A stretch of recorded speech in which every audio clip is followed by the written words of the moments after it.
Ladies and gentlemen, it's Wednesday, it's 20:30 hours here in Ireland, and it's time for another banter-driven, crack-filled and educationalizing episode of Three Blokes, a Ball and BOD. And here is your host, as ever, for tonight's show. It's the legendary, it's Big Joe Shep. Hey, it's me, hurrah! Hello. Good morning, good afternoon, and good evening.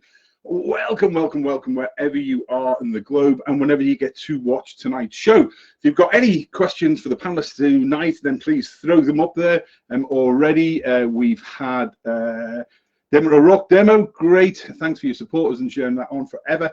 Looking forward to this. So are we. Catherine Beach now, okay. Good evening to you. Looking forward to, and hopefully there's no technology difficulties. Yeah, absolutely. So do we. So what are we on tonight? Well, tonight we are looking at the 2020 Guinness Six Nations counter through a review of round 3, and then looking forward towards round 4. We've got two very, very special guests on. We've got Whitewater 2, also known as Wingnut, the topping from Ulster. Great to have him back on. And we have got our pet friendly, and that's a very, very great term to use. He is our TMO extraordinaire from rugbyreferee.net. Fab to have Keith Lewis back on the show, both of those. And we've got a fan in 5. So, as ever, we are supporters night. You can see in the top corner there by our good friends at the Asia Security and Protection Group, and they provide investigative security, close protection, and advice and hands-on support across the globe. And we've had an awful lot of questions about what they can do globally with the COVID-19 coronavirus. So on Monday night, Asia Security and Protection Group will be doing a live interview with their managing director, Martin Franks, and then we've been asked if we can put them in, a lot of people in touch with them, so we're going to do that interview with them on Monday. So watch more for that. Brilliant team, helping an awful lot of people out there, although they're global. Obviously they're based in Hong Kong, so I look forward to that as well. And thank you to Martin and the team for supporting what we do. And as ever, I remain sustained by our good friends at coffeedog.ie, who are now, I can announce, the official supplier of coffee to Three Blokes of Ball BOD. Go to coffeedog.ie, by the way, and put an order in, and order the Italian espresso, okay? And when you go to start you off to test it, and then when you go to the promotion code at the end, put in SHEP, S-H-E-P, capital letters, i.e. as in Big Joe Shep, S-H-E-P, and we'll give you 20% off. So fair play to Johnny and the team for doing that. So tonight we are looking at round 3 and round 4. We'll be looking at some officiating and stuff that's going on in the first 3 rounds, and what we think, and getting some advice. I'm now going to add in our fan in 5. They were last on the show. I'm just going to bring them into the studio. 3, 2, 1. Here we go. They were last on about 9 months ago, and they are globally travelled. They are Leinster and Ireland's greatest fans. Well, Jen is as well. Don't have to go anywhere with her anyway. It's Donna Malone and her phenomenally great daughter Jennifer, who I bumped into out of the blue when I was in the bridge pub last week in Dublin, waiting for the Leinster and Glasgow game. It was fab to see you. Let me just make sure that they are, before I get them to start talking, they are unmuted. Donna and Jen, welcome to the show. How are you both? Hi, Joe. Grand. Say hello. Hi. Now, I know that you've been doing, I know today's a very, very special day for you, Jennifer, because you've met 2 of your heroes, haven't you, in one day? You met me again tonight, clearly. But who did you meet today? Who did you meet? Oh, Prince William. William in Kildare, nonetheless. I've seen the photos. They've gone viral. Oh, I tell you what. Just when I thought I'd calm things down. Did you enjoy it? Yeah, it was a great day. Great day. Yeah, wasn't it? And yeah. Your photos he was so nice. Oh, cool. Right, we know you've been traveling. I think. Sorry, I lost you there. Sorry. I know that you've been traveling. You've been lots of games. Where have you been since we last spoke to you? What are the highlights? I know you've been everywhere, but where have you been more recently? Sorry, you're breaking. Sorry, yeah, no, you're breaking up there. Sorry. Okay, can you hear me now?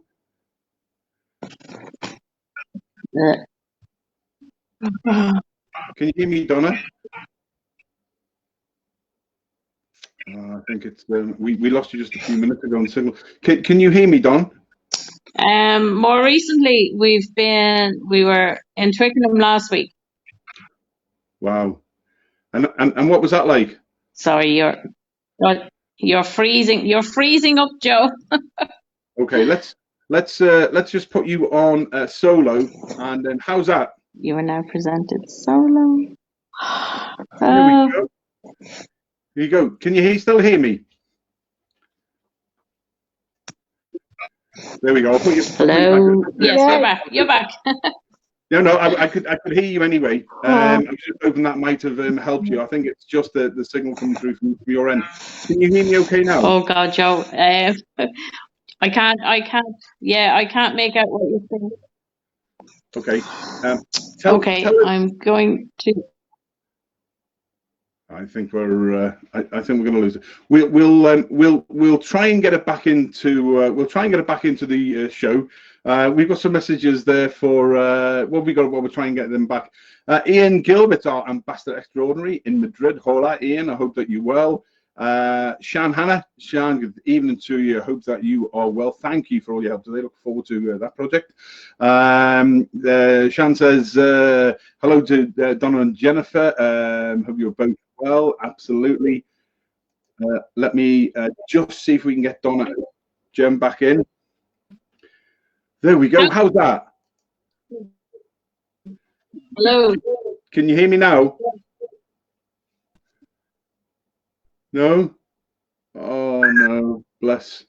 Can you not hear me? You're freezing again. Hello?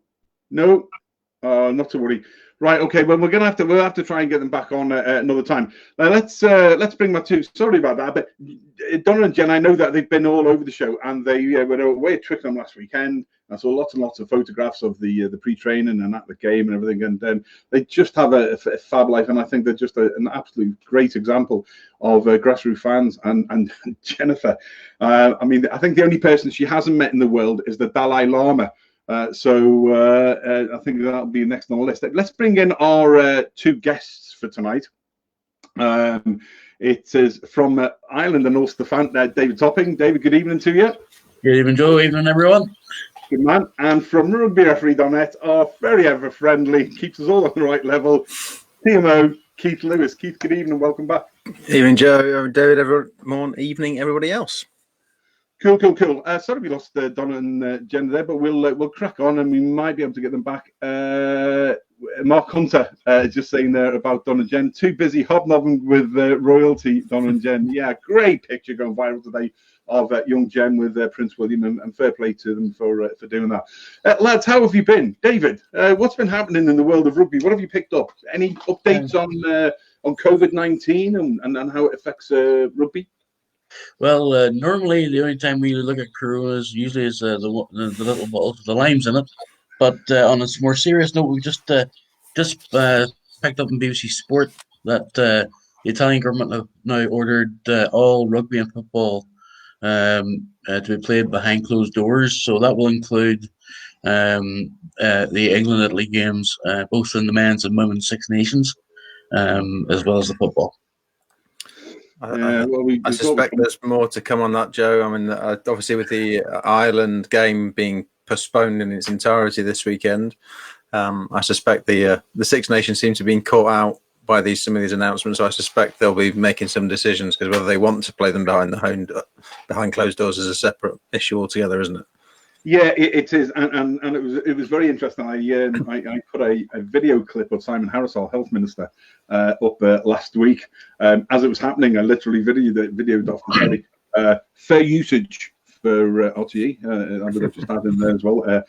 Free bit of sponsorship for RTE as well through Three Blokes. Don't thank us, RTE, unless you want to give us a big fat check. But yeah, the serious point was that the serious point was that he seemed to catch the IRFU out. Because what got me was when he turned around and Simon Harris, the health minister, said, yes, my department will be in touch with the IRFU. I think they know now, Simon. I think sometimes we think that all the big we should know because we work in big organisations that they're all joined up. It's certainly not the case, and I think the meeting on last Monday or Tuesday, I think Keith, wasn't it, with the Six Nations Committee? I think there's been a lot of backtracking on what they're going to do. I can see the best part of things will be that games will be played with iron cold doors. Dave's just alluded to. Italy are doing, things will be scrapped completely. But look, we keep our fingers crossed. We've got 2 games going this weekend. I was surprised. I will be surprised if Ireland get to France. If I'm honest, with the way the French are going, and UK is about to issue a diktat on major events as well, I hear. So that will be interesting. Have you picked anything up, Keith, on your official side? No, nothing yet. I mean, there's been some suggestions that the UK is waiting to hit a number 100, certainly from an England perspective. And once they get over 100 cases, then they may start to escalate matters. But that's just what people are hearing around the side. We certainly had no expectations or our expectations managed, if you like, from a Premiership and the Six Nations perspective, that anything's likely to change beyond sort of precautionary measures from a public health perspective that you'd expect. But there's no, I'm not hearing any noises about matches being cancelled this weekend, but obviously it's only Wednesday night. Yeah, it's 7 days in politics is a long time. I think 3 or 4 days in rugby currently is as well. And Nigel Quigley, White Walker 1, good evening, good morning, rugby folks, saying hi to Donna and Jen there. GP downstairs is saying that we're coming through loud and clear. So yeah, unfortunately it was Donna and Jen. Dave, your doppelganger, mate, is. I tell you what, how you guys multitask is beyond me. We can't make out what. Yeah, Michael says he can't make out what I say half the time as well. Ah, Jesus, you're a bunch of crack, you are, boy, I tell you. Hopefully get to see you over the next couple of weeks. Who else we got on? John McCann-Allen. John, good evening to you. I hope that you are well as well. And Shan Hannah Martin says good evening to David and Keith. Right, so in round 3, quick. And I will once again, lads, I will give a shout out to everybody. If you are involved in the under-20s or if you are involved in the women's rugby, we need more panelists so we can cover it more. I'll give a brief overview like I do in the first couple of shows. But if you're involved or you're an avid follower of either the under-20s in the Six Nations or women's, under-20s or women's or under-20s generally, then give us a shout and come on the show and chat to us about the games, because we can only do so much coverage and we generally don't have enough people that we can. Donna just saying that, sorry, she can't get back on.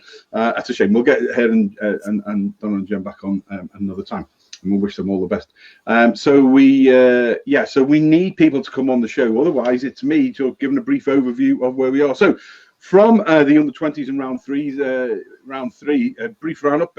Victories for Scotland, narrowly winning away at Italy, 30-29. Wales holding on at home just to beat the French 14-11. And the reigning champions, I'm not throwing that in there because it's Ireland, but they're the reigning Grand Slam champions. Just thought we'd throw that in there anyway. With a continuing our drive for a second back-to-back Grand Slam with an amazing win, 39-21. Away in England. And fair play, England kept going. And it was a good old sort of tussle there, which sees Ireland now top at 15 points and 3 wins from 3. England second on 9. France and Scotland both on 7. Italy under-20s on 6. And Wales bottom with 4. So again, it looks like it could be, again, there's no game for Ireland this weekend in the under-20s because that's obviously that's cancelled. So I'm not sure when those games are going to be redone, but I hope it's not nil and draw. I hope for rugby that they're all played, even if they do go behind closed doors, because you know the professional athletes, even the youngsters and the women, they are, whether they're classed as professionals or not. You know, they put a professional approach into all they do, and the women's, the men's, and the under-20s, and it would be a shame if they can't at least play behind closed doors. But there we go. So that's a quick review of the under-20s and the women's. France stormed Wales away 50-0.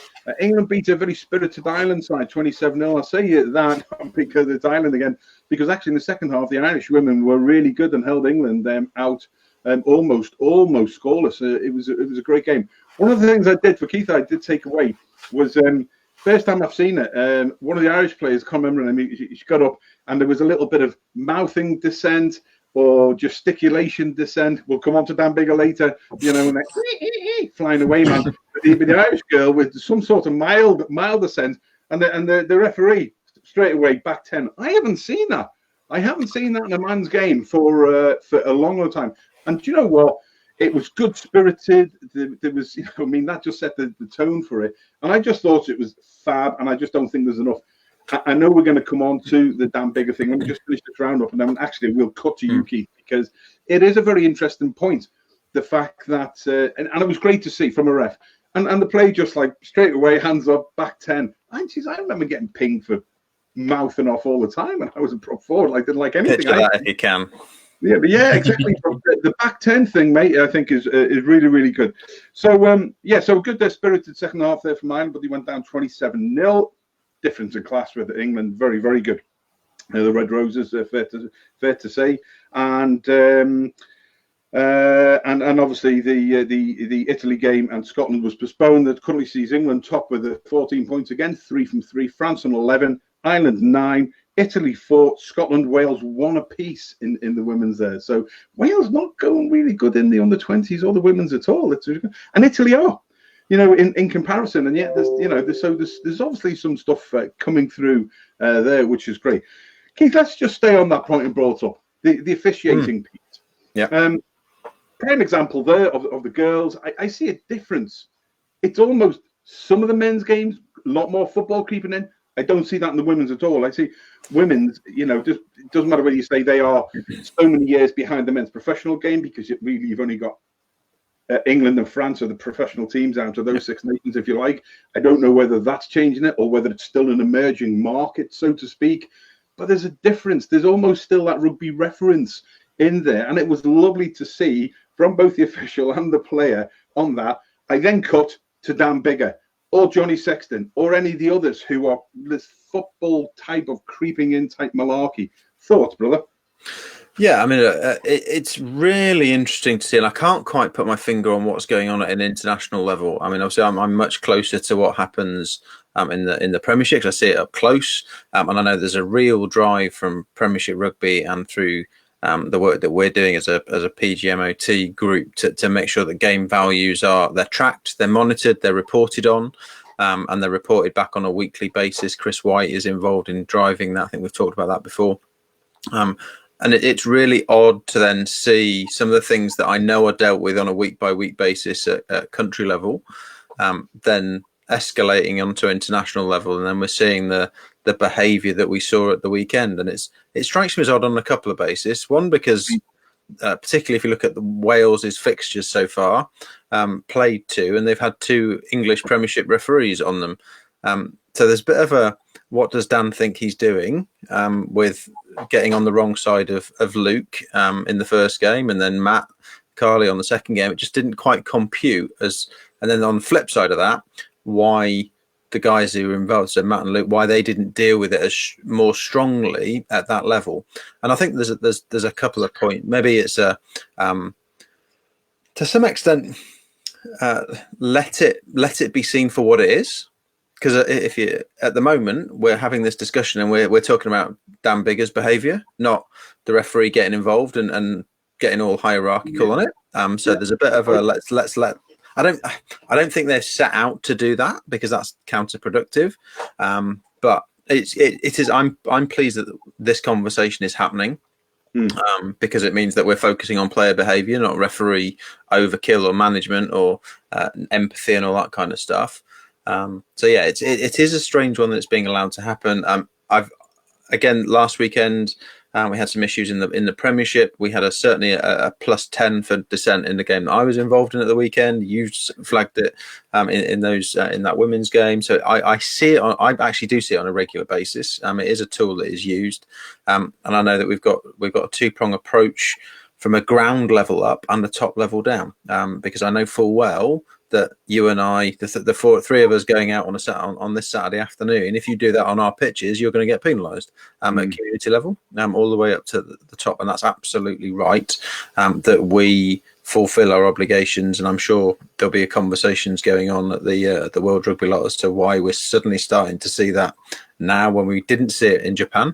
I don't think we ever talked about it there. It's not. I'm not racking my brains trying to think of an incident in Japan. So it's a bit strange that we're kind of back to talking about it. So yeah, it's just we've all got to make sure it doesn't come in, and we're not having those "this isn't soccer" conversations that we just don't need to have. And we've seen St Nigel of Pontyberem out doing his thing in the Wales Online. Is it Wales Online? Western Wales. His article last week was about that, which is good. Yep. I did wonder whether he might shy away from that, being a fellow countryman, but he didn't. So it's good that we're starting to see that. Yeah, I think when you I think the players have got to take ownership and responsibility. There are far too many players now getting involved with the ref. As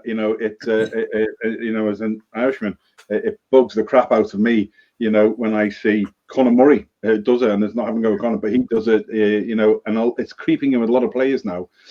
I've seen it in UK and Ireland. I don't see as much in France. I haven't seen it as much in the Italian games. I've been watching it at all.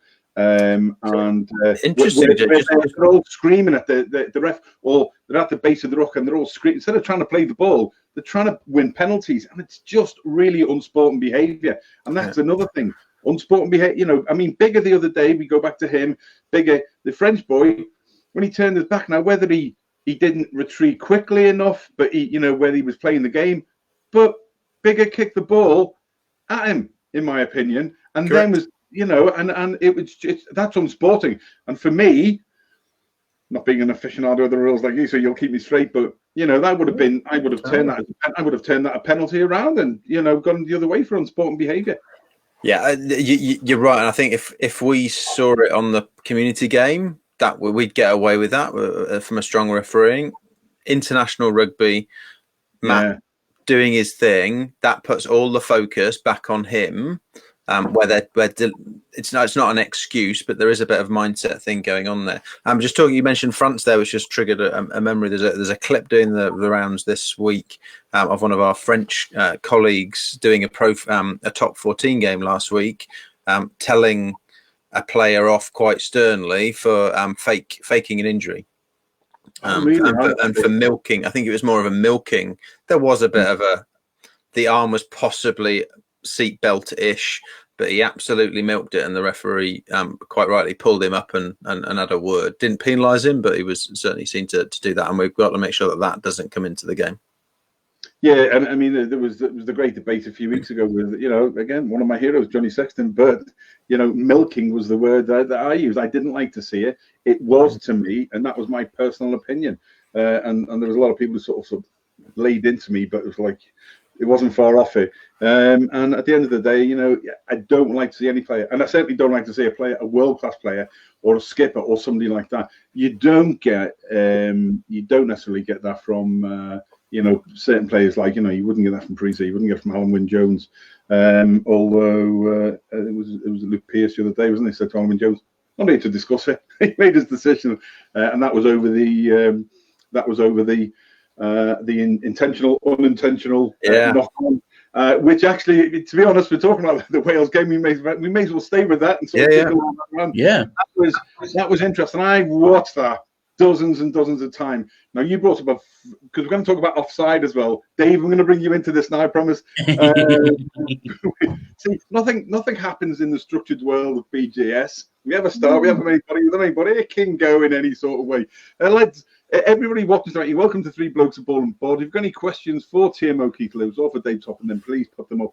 And we're currently looking at the officiating side and as part of the 2020 Guinness Six Nations.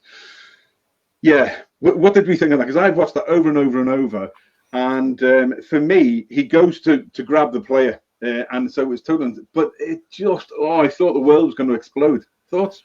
Yeah, David, you want to go first? Yeah, David. Yeah, good man. Well, put it this way, as I said, sort of when we were sort of thinking about this one, whenever I first seen it, I thought, okay, well, he's went for the player, fair enough, looks all right. Looked at the replay sort of seemed to show something else, but then I thought, no, I'll go back and watch it again, real time, and maybe watch it maybe half a dozen times. And the more I watched it, not so much, I was not so much looking for it, but and I understand, and actually, I'm actually sort of, I would praise the strong response to the referee and question on this one. But the more I thought about it, and the more I looked at sort of what the intention was, you could very rightly sort of take a point of that looked more like a deliberate knock on, and judging by sort of the opposing points from even the commentary teams as to whether it was or whether it wasn't. It's very much a subjective thing there and then. And as far as I'm concerned, I thought the referee, whatever decision was made, that was the decision. He stuck to that, and that just shows the level of trust between the referee and his touch judge. And I think that's and I certainly commend them for that. And whether or not it's the right decision, I'd have to come down slightly on the side of a deliberate knock on. But again, it's an interpretation more than anything else. You're right there, and this is I'm getting to a stage now where I hate deliberate knock-ons, because you've got to be looking at a number of different things and trying to second guess intent, which is really, really difficult in those pressurized moments. So there's a couple of things just to chuck into the thinking pot here. One is who the AR is. So Carl Dixon is the AR there. So Carl's not a grown-up. Let's use a grown-up. He's not grown up as a referee. He's a recently high-level pro rugby player who has become a referee in recent years. So his mindset, and when he's looking at things, his ingrained thinking is as a player, and now he's flexing his mind into that. So he's judged it in real time as a player, as a knock-on. So there's a mindset there in real time. On the converse of that, so from a TMO perspective, I've obviously looked at this from the camera side. So what would I be looking at in the truck? I don't want any part of this. There is no in real time until Matt uses the words "we're going to have a look at it," which is what you see. That's the first trigger point for me that I'm not entirely sure I know what I'm looking at, because from the camera side, you've got it going on the blind side, you've got the big second row taking out the tackle, the ball's bobbled on. There's the action he makes from camera side is to attempt to make that tackle. So it's only then we're looking at the reverse of it. So this isn't a clear and obvious incident. But then once you put that on the screen, you've got to make a look at what is he doing with his arms. So you kind of look, his head is on the wrong side. His head is looking the other way to where his arm is. So you kind of got, he's not looking at the ball, so he doesn't know where it is. But then you've got to look, well, what exactly is that arm doing? Because that is, and if anyone's seen the Northampton game from this weekend, which Matt Carley refereed, he had 2 yellow cards for deliberate knock-ons, and the language that he's used this weekend, and we'll now start to see come in, is that a natural action in the act of making a tackle? So when we often talk, when it comes to refereeing, we're looking at pictures. What's the picture we're expecting to see? So if I'm going to tackle Joe, I'm expecting the arms to come round and make a tackle. So what we saw on slow-mo from the reverse camera in the corner on this one was that arm coming over here in a sort of downward manner. That's when you're looking at pictures, even though his head's in the wrong place, in a snapshot of a second, we've got to try and figure out what's he trying to do. So again, if you go through the process, going back to the incident, on-field decision there was it's a knock-on in the tackle. You can look at that clip a million times and come up with different outcomes each time. So therefore, is it clear and obviously a deliberate knock-on, or do you stick with what the call is? So I think now this is, I don't know this for sure. So obviously I'm slightly close to the people involved here, but I've not been involved in any discussion. I think for Matt to rule that as a knock-on in play in 1 week, and then to jump to 2 yellow cards for not dissimilar incidents the following week would suggest that on review they've decided that should have been a yellow card. Interesting, because one of the things I looked at when I back at it from a player's point of view, like your mind's eye, you know, is the ball is in your man's left hand. So he's going in. So where he's gone in for the ball, he's almost, your mind's eye is on the ball and the player. So when you go in, so it's going to be on that side. So when he's gone in to tackle, but his focus is on the man and the ball. So actually, it looks like he's sticking his hand up, but what he's doing, but if it's easy in slow motion, as you say, to make that judgment that because it's almost like a 45. It's almost like a 45 degrees at the bottom of my fingers, because your body is naturally, he wants to tackle, but he's trying to grab the ball. So it looks like it's almost deliberate, but when you see it in real time, over and over and over, the follow through, his hands go around him. So therefore, the intent for me there is not. But I suspect that you know, obviously you know far more than we do, but I suspect you're right on the fact that it's been reviewed, and it's like, well, on the balance of probabilities, it probably was, and that's probably judged.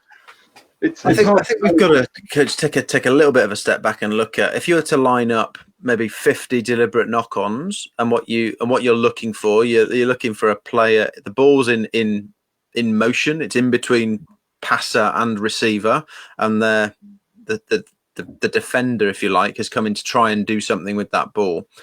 When you've got these, is it in the tackle? To turn an in the tackle knock on into a deliberate knock on yellow card penalty try, that's a big old leap. Yeah. Which is a huge call. And in the context of that decision, and the score line at that point, it's a massive call. I don't know how you, the obvious, we can have this discussion. What I'm trying to again have the think about was, how do we legislate for this? What words do we use in law to say what's a deliberate knock on? What does it look like? Is it just that we've just got to keep evolving and having the discussion, I guess? Clear and obvious. Yeah. It's clear and obvious. Like, you know, for me, I mean, that comes on to the Entomac one. I get confused about what is you know, we go into a knock on. The Entomac intercept, right? He gets it, it bobbles up in the air forward, and he catches it again and goes off and scores a try. That's fine. Surely, if it's, yeah, but why? Because if it's come out of, if it's bobbled off his hands, even though he's running forward, it's still surely a knock on forward. But the knock on means it has to touch something or the ground. So you can juggle a ball, providing that juggle isn't deliberately then to get the ball over.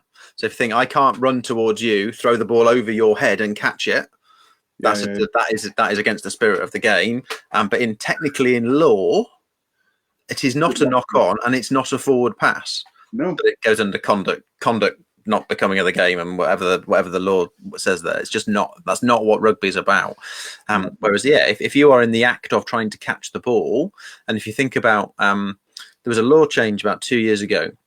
Whereas if I have received the ball and I'm juggling it, and you tackle me, if David then tackles me, and I'm still in the process of juggling it, i.e. it's not in my hands, we are deeming that as you are in possession of the ball, because David trying to tackle me doesn't know that I've lost control of it. So I'm fair game. If I'm in the act of juggling, David can tackle me. So he is deemed to be in control of the ball. So take that into the Entomac case. He hasn't lost it. It hasn't hit the ground. It hasn't hit a defender. So therefore the ball is still live and he still has it. Yeah, okay, I get that. I can live with that. Jan Hannah Martin, in reply to David saying that supporting the fact that it was a knock-on and therefore should have been a penalty, says that you are always her favourite. Oh, how fickle you Welshies are, Jan Hannah. Oh, the flattery. Oh, flattery will get you absolutely everywhere. Corinda saying, Corinda, great to see you back. I hope that you are healthy again now, brother. Good to see you back on it again. Nige Wiggly, White Walker One says, these can be difficult calls and frankly open to parochial interpretation. There's a heaven forfend. Well, me, that'll be an ecumenical matter.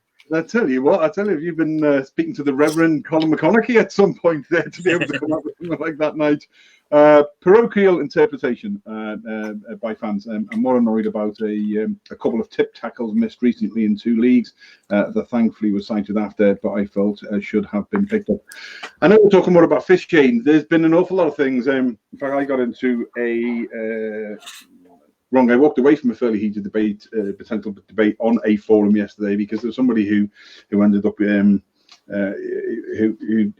ended up showing his true colours over the James Ryan incident for Ireland against England, where he went into the ruck, was on and was on our try line, and he went into one after 4 minutes or so, which the clip was doing the rounds of. Yeah. There's a lot of that now, where it comes into two things, and we are, again, this, ladies and gentlemen, you're welcome to the show, and it is all interrelated tonight, because the officiating issues and the TMO issues, and we're grateful to have Keith on and to take David's opinion as well, because it has affected games and it's doing the round again after. So James Ryan, for example, people said some people said he should have been cited, but you can't take something like that in isolation, although if it's one tackle, but this whole thing of clearing out at rucks and offsides that we spoke about before, something that stood out to me is that Marawatoji is dreadful for this. Richard McCaw was dreadful for this. Other players are dreadful at this. Impinging on the offside. We don't seem to police the offside, but you brought up a great point, Keith, about the camera angles and stuff like that. Before I get you to answer that, though, the whole issue, David Topping, about clearing out at rucks and offsides, what have you noticed, or is it just some of us are picking things out that we're seeing in the odd game, mate? Well, this might be slightly outside of the purview, but just today we found out about the ban for the cheapest player after spearing one of the Ulster guys there in the cheapest game recently, and that sort of brings up exactly what we're talking about here in terms of the poor technique, perhaps, of clearing out of the ruck, and as you said, the impingement we're impinging into offside with it. Yes, McCall got away with it more times than we can care to mention. But it was because of what the image he presented, to the official. Say, I'm not really offside here. I'm trying to get the ball in the ruck. I'm trying my best to clear it out here. But then you've got also other players coming in, just going for an absolute heave, and they're going in with the best of intentions, obviously missing the mark, or some are just going in just to deliberately, try and think they're doing the right thing, but obviously the red misses the send. But for me personally, I think the art of rucking has sort of descended into some sort of maelstrom of poor technique, and this idea that like you can get away with fudging the officials some of the time, and if you get away with it, then you'll try and do it all the time. And I think what I'm seeing now is that the officials are taking a much stronger line towards maybe the rucking side, but not enough of a strong line on the offsides. And I think that's something which probably we'll see improved on, I'd say, over the next few months. Cool. Great. Keith. Sorry, I'm distracting myself slightly because I'm multi-laptopping and multi-thing. I've just posted on the a link for you to watch later on. There was a really good. So Wayne Barnes at the weekend he does some of the analyst roles now, and they had a really good discussion. I think after the game on Sunday, where he kind of explained what was going on. So have a look at that. There is obviously some meetings this week in Paris where they are looking at the breakdown. So I think there is a widespread recognition that there is an issue about what the law currently says, practice that has got on over the years, the ability of players to do what they're doing legally from a physicality perspective, being able to put their heads below their hips and get possession of the ball wasn't a thing when the law was written. So there is a piece going on at the moment with World Rugby. Some referees. Hello. Another referee in the making there. So listen up. Hello. Hello, David. Yes, there are meetings going out to have those very discussions about how the law needs to either be refereed or changed to go with what we've got at the moment. So there's two. So that's the breakdown. So do have a watch of that BT Sport clip. And that's happening And that's what Keith, everybody is talking about. Go and watch that link from Keith is put up in his guise as founder of rugbyreferee.net. Obviously, anything to do with officialdom, TMOs, officials, rules. Would you like to use the computer? Referees and TMOs and assistant referees for all games. Go to rugbyreferee.net. That's what Keith runs, and you will be kept up to date with absolutely everything. If you want to know something, then take the time to go to rugbyreferee.net or ping Keith. Lewis, a question, and he will keep it right rather than turning into a keyboard warrior like most of us do, thinking what we know. Keith, can we just go back to that James Ryan. Sighting. Yeah. So there's a couple of things going on there. There's a clip going on which misses a crucial part of it, like how it started. That whole passage, which was messy, it was rubbish, it was complete pants, but it was always going to be a scrum to Ireland. They was playing advantage from a knock on to England, and then all that happened afterwards. So there's a bit of a context as to that was never going to be anything other than that.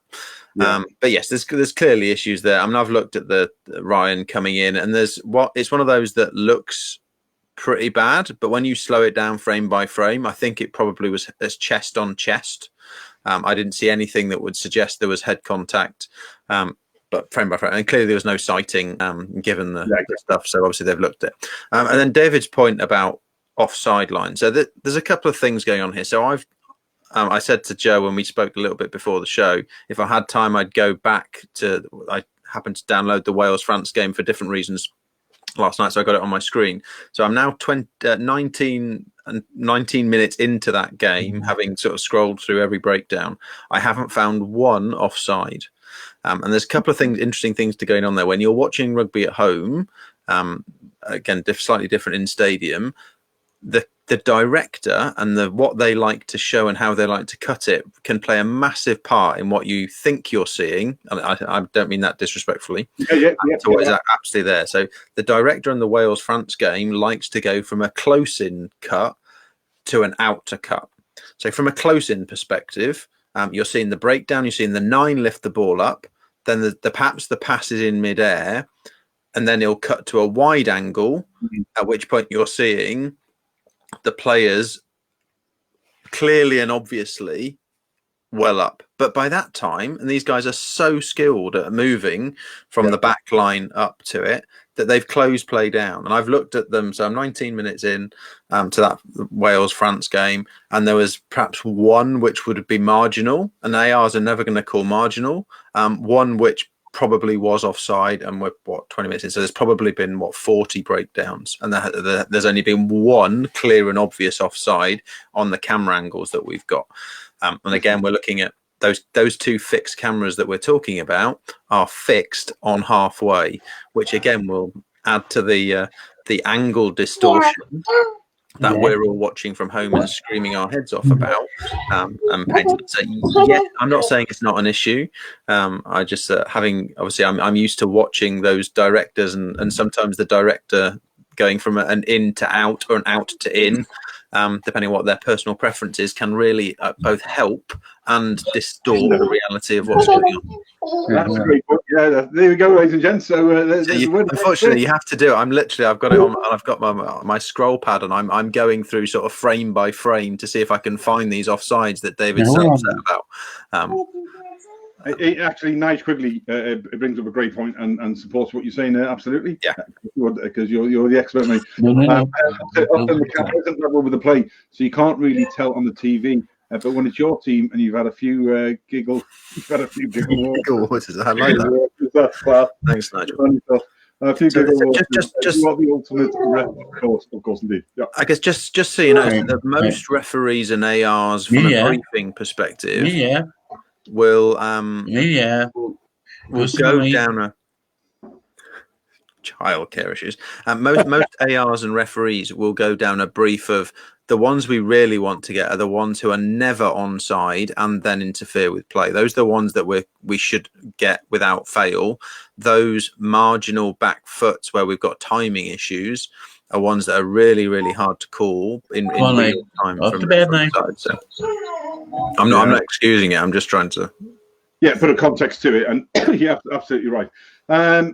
We've got international rugby on. Might be Eduardo, Games, France, and Wales. SCW, that's what SCW means. So there we go. Probably in relation to into the final score, whatever. But yeah, it was a good victory through and through. And on that, there was Scotland away at Italy. Interestingly, that Scotland up until that game hadn't scored in their first two games, and it ended up winning 14-0. The highlight of the Scotland-Italy game really was the Huggy single try, but he picked up in the centre. People were around the outside of Jaden Hayward, I think it was, and scored a fantastic try. I thought Scotland played very well. Standout player, actually, although Hug, fantastic try. Italy did have a chance. I think it was a 52nd minute with a phenomenal team effort going through, and it just, they just didn't get that final offload off, and I think it would have maybe changed the game. But Italy again scored, didn't belie how well they played. For me, it's just lacking some persistency and some consistency as they're moving forward. But standout player in that game, and one of the standout players for me this year, back from injury, has been Hamish Watson. Absolutely phenomenal flanker. Absolutely phenomenal. And of course, this raises a wider issue, which is for another show, of the British and Irish Lions tour in South Africa next year. You look at the plethora of back rows, just Ireland back row. Then you look at Hamish Watson, you look at England as well. It's Jesus. There's, I know obviously they'll take 6, but to cover the back row there.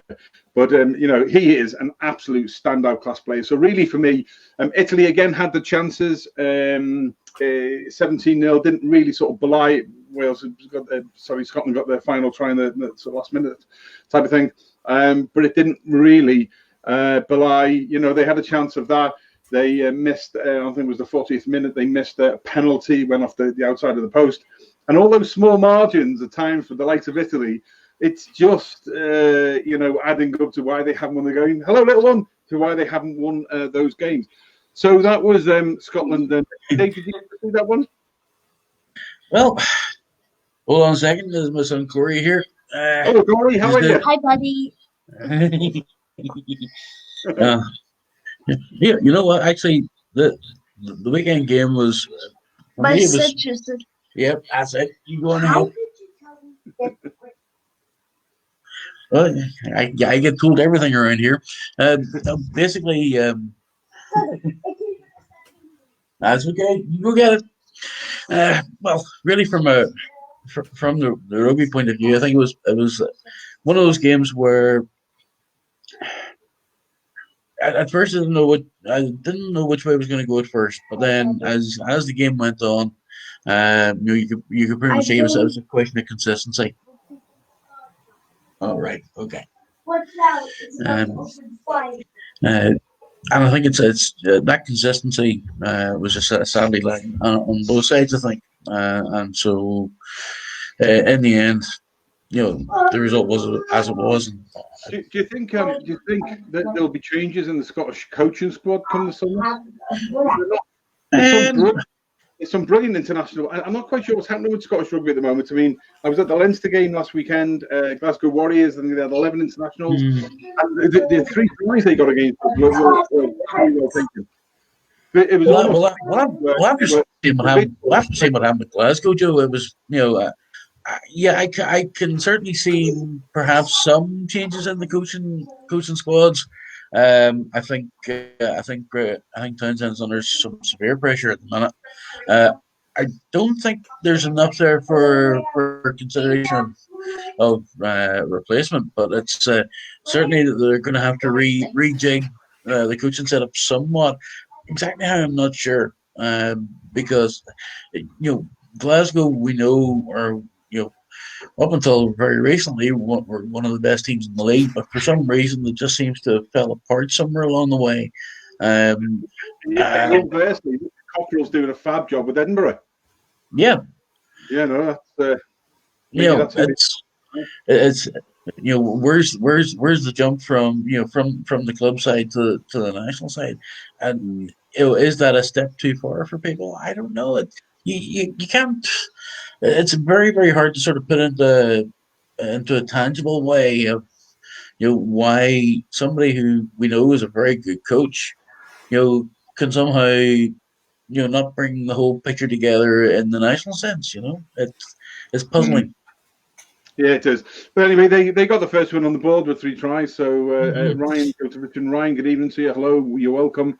A couple of messages there from your supporters, Dave Topping, in Gilbert in Madrid, 3 blokes of Ball and BOD and the Topping family. We love it. Family show, right? That's it. The way it is. They are the next generation of panelists. We're just getting them in early. Liam Neeson would be proud, mate. Let me tell you, it's great that we'd have been brought in. Nige quickly says, I saw David Topping and his wife a roll of duct tape. That's wrong. We've so that's Scotland and Italy, and we covered sort of France and Wales. Wales were unlucky, probably even more unlucky if you one of those people who thought really they should have had a penalty try, which would have changed the game. And finally, in that round 3, really, Ireland's demolition of sorry, as you heard, Freudian slip there. England's demolition of Ireland, 17-0 up at half-time and then 24-12. So actually, they lost the second half. What was interesting for me was Ireland in the second half were an awful lot better. We just, I don't know what it is about England. We just don't adapt that well. And we just, despite the winning the sort of Grand Slam the other year, it's just one of those things. Whether it's home or away, we just never seem to adapt. England, though, lost the game more than we did, because I didn't expect us to get anything from that, the way things have been. But England lose, 17-0 up, and then only getting one more score in the whole of the second half. And obviously, like I say, we effectively won the second half 12-7. So, but they left the bonus point behind massively. What do we think, Keith Lewis, from an official point of view and a rugby aficionado point of view? England and Ireland, that's more especially England, though. Where are they under Eddie Jones? Oh, blimey, you're right. You're asking the wrong person for that sort of train of thought. It does seem it did seem strange, that game. So I watched the first half. I was at Exeter that day, so I was listening to the second half in the car on the way home, and it seemed like they didn't want to close the game off. Which is I'm seeing that a lot in just general rugby at the moment. I don't know quite why. I mean, you guys watch more rugby than I do. Is that sides who get ahead suddenly either take their eyes off the ball or take their foot off the pedal or whatever line you want to use, and don't seem to kind of want to kill the game off that needs to be killed off. And it's an interesting one, but I think there's some selection issues. I mean, from what I can tell from back row from an England perspective, make a decision and pick back row players. Is it Jamie Joseph playing out of position there as well? It doesn't help, but I guess we're at that stage in the World Cup cycle. If we look at the 4-year cycles, if he doesn't do it now, then when is he going to be able to sort of test these little things out, these ideas that he might have about positional work, and who's best where? Keith, would you think it'd be more a case of risk aversion, perhaps, on Eddie Jones's part? That doesn't seem Eddie's style. I mean, he seems to kind of throw things out there. I mean, again, you saw it in Japan, is that we had that great game on the semi-final, and then not a great game in the final, which is kind of, you think, something seemed to change week to week there, and I guess no one will ever quite know what that means. I've got to go, Nigel quickly. Nigel says, Joe, that's a small victory in the overall analysis. Jesus, mate, that's what analysts do. They get paid a fortune for making it sound how they want it to be done. How do you think I should have been a politician. I should maybe go for local councillor, putting a spin on it. We won the second half, Nigel. We'll take that a bit of as a victory. But in fairness, I did say, you're right, Nigel. We were battered across the park for 15 minutes at least, sadly. It was only when we started making changes in the second half that we started having an effect. But I did see England take their foot off the... sorry, message from somebody else. I did see England taking the foot off the pedal. They just didn't seem to have the same cohesiveness. Maybe sort of when you get to a position where you feel you're that far ahead mentally and physically, regardless of the score, your mindset goes to, we can just manage this game And then all of a sudden, when something like Ireland came back and we turned on England a little bit, they then couldn't ramp back up again. New Zealand and South Africa, they ramp back up again when they need to. They countered. France countered attack the other day against Wales very easily. But England didn't seem to do that. Dave, your thoughts? Nigel's quite right, is what he's saying. We were battered. But my major point is the fact that England really lost more by not getting the bonus point for me. And I'm really not sure what's going on with England, because the players they've got, class, real class. Yeah, certainly, I would agree with you here. This just seems to be this lack of a killer instinct. And to be honest, considering that England team that we had, risk aversion and lack of an edge really doesn't compute. Considering who was playing there, it was almost as if, I wouldn't say they didn't freeze up. I think that maybe there's a wee edge of complacency in. Say we've got this in the bag, we've got them managed here. Let's just camp out here and we'll be grand. But then it only takes that one slip in concentration for something else to happen. And and in our case, in the second half, we should have been able to take more of those chances. But what I would say in terms of Ireland, yes, we were better across the park. But to be fair, Sexton, Murray, I thought had probably one of his worst games ever. In a long time in an Ireland shirt, and the questions are going to be asked now about once again about his form and of course John Cooney. But that aside, I think it's actually Sexton who I'm more worried about rather than Murray.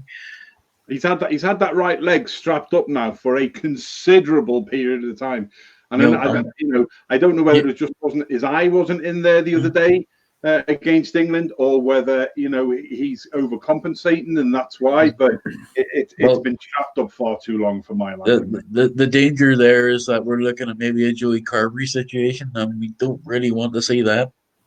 And no, of course we don't. And we wish Johnny all the best. And we actually send our best wishes to Joey Carberry, because I feel for him. There's almost a chance he'll become the forgotten player.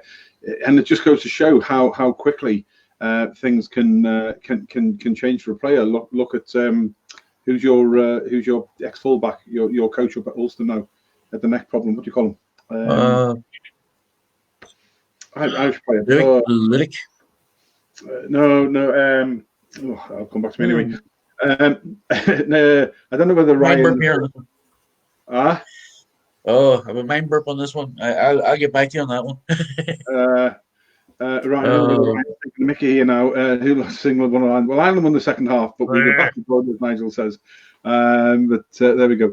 Nigel quickly says, David, there, I think when you're talking about risk aversion, it could be more applied to Ireland, as in we didn't take any bloody risks. I'm not knocking Daddy Faz at all. I think he is going to be a very, very good coach for Ireland, and I think he's putting his coaching team together. And I think that he just sort of is conservatively managing through. I think it's a real disappointment, genuinely, because we're moving on. We've got a couple of minutes left to go. We'll talk about this weekend games that Ireland and Italy isn't on, because I think we would have seen not so much wholesale changes, but I think we would have seen changes in the starting 9 and 10. I think the wing would have changed as well. I think there would have been an opportunity there where we could have put some fresh blood in, especially Cooney, and whether you change your 9-10 or you had your 9 with Johnny Sexton, for the first 40 minutes, etc. I think there's opportunities there that we could have had to put people like the same as the centre. I would love to have seen Farrell and McCluskey starting in the centre, and then taking that as a bounce from it, those plays coming in against Italy to see happen, and nothing against the Italians for our Italian friends watching, but using that at that level, because France are another level above Italy, whether we like or not, and then using that same side as the final game and trying that, and I think that would have, so we've lost that capability. So I think now you do with France, you go into the France in the final game if it goes ahead, good well, and we'll see where that goes. So So that's a bit unfortunate there. We'll see what happens. It is sort of a rest weekend for them. So very quickly, lads, on the other games this weekend. Dave, what are your thoughts on England and Wales, very briefly? Where do you see that one going this weekend? If Wales can iron out those inconsistencies that hampered them against the French, then I think it's going to be a tight game. I can't really see past England not winning, but considering that. But again, if we have that same complacency working in, if Wales can take those chances, then I think Wales could even sneak it, by 3. Yeah, interesting. Sorry, Graham Cardwell and Nigel quickly. Jared Payne, I could see him. I just couldn't put the name to them. There we go. Yeah, but again, the whole point, the case in point is I hope Joey Carby doesn't, have them. But it just goes to show where a play can go. We were discussing this when I was with Mark Moggy at Leinster Glasgow. There, Dan Levy, one of the world's top players, and you're out for a year. And then there's so many youngsters coming through that you're almost forgotten about. So Graham Cardwell and Nigel quickly, thanks for that. Jared Payne, Dermot Rocks is Dermot. Even in goal, personally think the Italy game should have proceeded behind closed doors if necessary. I think a week on from when the decision was made, I think they could have done that, but it was a bit too late. And I think that's probably the way they will want to go in the future. Nigel agrees with Dermot. For that, James Lillis. James, great to see you back. Delighted to see the show again. Had to migrate again. Right, mate. I'll catch up with you during the week, mate. I hope that you're well. It's genuinely great to see you back on. It had a lot of value. Sorry I missed a few great stuff. David Thompson is having a mind burst. What else have we got here? Ryan says that England might win, but hoping for a tight entertaining match. Thoughts on that, Keith? Should certainly be a good game. I was looking at the appointments. So Ben O'Keefe's over from New Zealand for that one. So good, sort of safe pair of hands in for a game like that. But yeah, it's one of those. I guess anything could happen, but I'm fairly sure he won't be standing for any bigger theatrics this weekend. That's definitely not in Ben's style to encourage that. So that'd be good. Paul Williams is over to do the Scotland-France game, which apparently is all the systems go there. So you have confirmed that tonight. So that one's still on. And then Nick Berry's get to stay at home and enjoy the Australian sun for a bit. So because he was obviously now not doing the Ireland game. So. Yeah, so there we go. And then, in the final game, Scotland versus France. Stay with you, Keith. Do you think Scotland got any chance? They are at home. That would be a huge upset, but geez, wouldn't that be a marker? Oh, we could get into all sorts of French lines there, isn't it? Which side's going to turn up? Did they do too much last time? Let's see. I think Sean Edwards has got a very well drilled side there in France now, and I have to say I've not seen much of Scotland that would suggest that even if they turn up and play half decent, they can stop a side like France. So I think that'll be a comfortable away win. Good man, David Topham. France and Scotland. Scotland and France rather. Scotland home. Yeah, no, again, I'll agree with Keith here. Scotland will just need to get through the last couple of games and have a look at where they want to go with things. Especially after seeing Gautier and Tamac. I think I can't say anything past a fairly hefty French win. Yeah, I wouldn't disagree with that at all. That's clear. I actually think that Wales are going to turn England over at Twickenham, and I think France will be convincing against Scotland. I'd like to see some more play from Scotland, because it's being all based around sort of one or two players. Really, it's just not joined up. You can see there's plays there, but it's just not joined up. But again, I have to say, one of the standout players of the whole competition for me is Hamish Watson, the Scotland flanker. Is an absolutely superb season. Well, that's the men's. Obviously, onto the women's. England are home to Wales, and you can only see one winner there, and then by a huge score. Sorry, Wales women, and Scotland women to France, which could be an interesting game. So they're both, in fact, Sky Sports. The England women against Wales is on a Twickenham Stoop on the 7th, and that's on Sky Sports. So make sure you watch that. I can't see that the Scotland France women's game, which is on a Scotoon, which is Glasgow's stadium. I can't see that as being on the telly anywhere that I've been looking at today, but certainly Sky Sports on the 7th, England women at 12:05 kickoff. And that is on SC4, which is the Welsh channel, and Sky Sport as well. And then obviously in the under-20s, on Friday the 6th, we've got England against Wales, which again you can only see at this point with Wales on the 20s being so poor this season. It's going to be an English win. And Scotland, again, that'll be a tight game, I think. And disappointing that obviously there's no Irish game going on there. Right, what else have we got just to finish off with? James says, thank you, sir. And he's buying. I look forward to that, mate. Jim, look forward to when we get a chance to meet up. Nigel Quigley, Scotland versus France. First half will tell. France could be out of sight. Yeah, absolutely. Look, it's a good counter there. It's been a really, really interesting way of chatting through the show tonight. By basing it around, which we hadn't really planned to do per se, but basing it around having an expert TMO from rugbyreferee.net, Mr. Keith Lewis. Keith, thank you for your time as ever. Got to get you back on, mate. That's really great. You add so much value generally. And Dave, thank you for coming on. Please thank your family, mate. I love when I see the families come involved back on. It's the next generation, mate. That's what rugby's all about. So it's I think it's fab. Ladies and gents, you have been watching, and thank you to Donna and Jen Malone for trying to get on. We will get you back on, girls, I promise. And we'll have you back on. On next week's show, we will be reviewing round 4 and previewing the final round 5 of this year's 2020 Guinness Six Nations competition. And we've got a number of panelists on again, and our fans in 5 for those people who have seen the advert from last year and this year. David and Gareth Rees, or Di and Gareth Rees, Mam's Purse. The story about Mam's Purse and how they go really. Oh, these guys. We probably just do a show with the two of them. But Di and Gareth and the whole story of Mam's Purse and what they've been up to. 12 months on since when we first had them on the show. We'll be back on next week, and then the week after that we'll be looking at Super Rugby, and then we've got after that we have got visually impaired and deaf, and then we're rolling into all sorts. And we've got the rearranged special coming up with David Campese reviewing the 1991 Rugby World Cup quarter-final Ireland versus Australia, and that'll be done through Campo's own page himself. So there's an awful lot of stuff going on. A huge thank you to everybody who's watched tonight, and to who else have we got on? Kay Beechner, Catherine says, nice show, great show. Nice, thank you for supporting us ever. Graham Caldwell, great to see you back on. Thank you to our friends at Asia Security and Protection Group. I will be sharing the interview I'm doing with the group manager and director Martin Franks through the page, because there's a lot of top tips there for things that are happening with the coronavirus, and that'll be on Monday at 20:30 hours.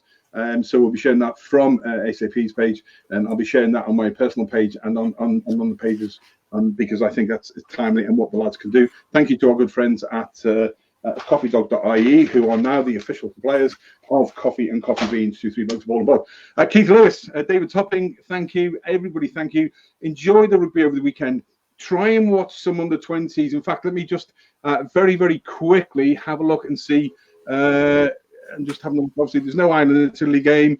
I can't see it being on the TV anywhere for England home to Wales. Excuse me, Scotland home to France. So, but if you can't, but definitely the England women's game is on the 7th. Saturday at 12:05, and that is on Sky Sports and S4C if you are in Wales. I've been Big Joe Chef. This is another crack-filled, banter-driven, educationalising episode of 3 Blokes of Ball and BOD. We love you all to pieces, and without you, the guests. By the way, if you want to come on the show, yeah, please come on the show. Just ping us a message through and come on. And if you've got a topic that you'd like us to cover, then ping it through to us, and I'll speak to the team. We'll take some advice. We'll see where we can slot it in, because the shows are pretty packed in. If we've got any supporters out there, i.e. sponsor, and you want us to do a special show on your club or a topic that you want, and you want to support us by that, then get in touch with us. And whether you sell coffee, whether you want to pay me cash, whether you want to give me 12 bottles of Malbec from your French winery, or invite me across via Tahiti to come and visit your winery, to come and have a look and discuss in person. I like the personal touch. Or if you run a chocolate factory and you want to do that way, Willy Wonka, come on down. Until next week, I have been Big Joe Shep. Thank you to David Toppin. Thank you to Don and Joe Lewis. Thank you to Keith Lewis from rugbyreferee.net. Until then, we have a fantastic weekend. Stay safe. And remember, it's all about the rugby, lads. So be kind to each other when we're online. Until then, go to Mila Mahagat, I guess, Slangafal.